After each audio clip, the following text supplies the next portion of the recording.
Hello my dear friends, today we are going to discuss certain topics in gears, okay?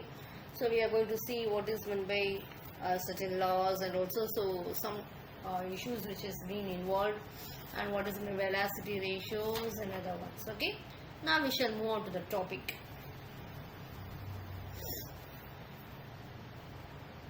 Okay, so what is meant by actually the velocity drive? Otherwise, when you take it as an gear, we are more concerned about the power transmission. Okay, so we should know what is the velocity or ratio of given drive. So d will be the diameter of the wheel. Okay, and your n will be the speed of the wheel, and omega will be the angular speed. So what we are going to do here? So we are checking that. So what we are getting here? So how much velocity ratio? That will be equal to omega 2 by omega 1, which is equal to n2 by n1, which is equal to d1 by d2. Okay, so this will be your velocity ratio. The gear ratio means it is the ratio of the number of teeth on the gear to that of the pinion. 2 will be for gear and 1 will be for your pinion. Next one is the law of gearing. So the fundamental law of gearing means it states that the angular velocity between the gears of gear set must remain constant throughout the mesh. Okay, means in the sense actually the condition which must be fulfilled means we have to maintain a constant angular velocity. Okay, and the common normal of tooth profiles at the law of gearing states that the maintaining constant angular velocity ratio between two meshing gears, the common normal of all tooth profiles at all contact points within mesh must always pass through a fixed point on the lines of center, and that we call it as the pitch point. Okay, and next one is your cycloidal profile. So it's one what it is actually. You know very well what it is. It's a cycloid means it's the locus of a point on the circumference of a circle which rolls without slipping on a fixed straight line. Okay, and in a gear having cycloidality, the face of the tooth is made up of epicycloid curve, whereas when you take it as flank means a flank will be made of hypocycloid. Okay, you can see in the diagram. Okay, we can see in the diagram. So it will be circle, flank, face, and also this is your hypocycloid and that will be your epicycloid. Okay, next one is the involute profile. See, when you take it as an involute means the involute profile, involute is the locus of a point on a straight line which rolls in the circumference of a circle without slipping. Okay, so in other words, a point on the taut rope when unwound from a cylinder. That will be, you would have learned this involute, I think so, in your graphics, isn't it? So that concept is being used in drawing the involute profile.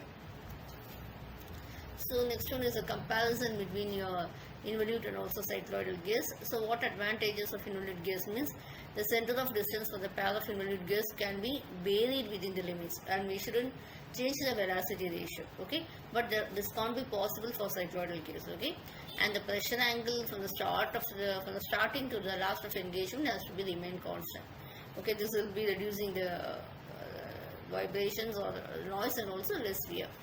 Okay, what advantages of cycloidal gears we do have is, since the cycloidal teeth have wide flanks, therefore the cycloidals it will be more stronger than the involute gears, etc. Okay, and the contact take place at the convex flanks and also the concave surface, and in the involute means the convex surface will be in contact. Okay, so in cycloidal gears we have less wears when compared with the this one. So this is a comparison between the involute and also the cycloidal gears. Okay, center of involute when it requires exact center distance. It can be varied in case of a involute. Okay, the pressure angle this will be the constant for involute, whereas it is the maximum in the beginning and reduces at 0 to the pitch point. Okay, interference exists in involute, whereas cycloidal there is no interference at all. Okay, strength of the teeth will be low. The teeth will have the widest flanks. Okay. Next one is a path of contact. In other words, the contact between the two gears starts when the addendum circle of the driven gear cuts the normal pressure line at point E and ends when the addendum circle of the pinion cuts the normal pressure as shown in figure. Okay, see this path of contact. Okay, this is has been denoted. We have as P, F, and also the E. Okay, EF means is the path of EF is your path of contact. Okay, or length of contact, etc. You can see the diagram. EF. Okay, path of contact is divided into two. Okay, what it is actually, number one is called as your path of approach of the path of contact from the beginning of engagement at the pinch point.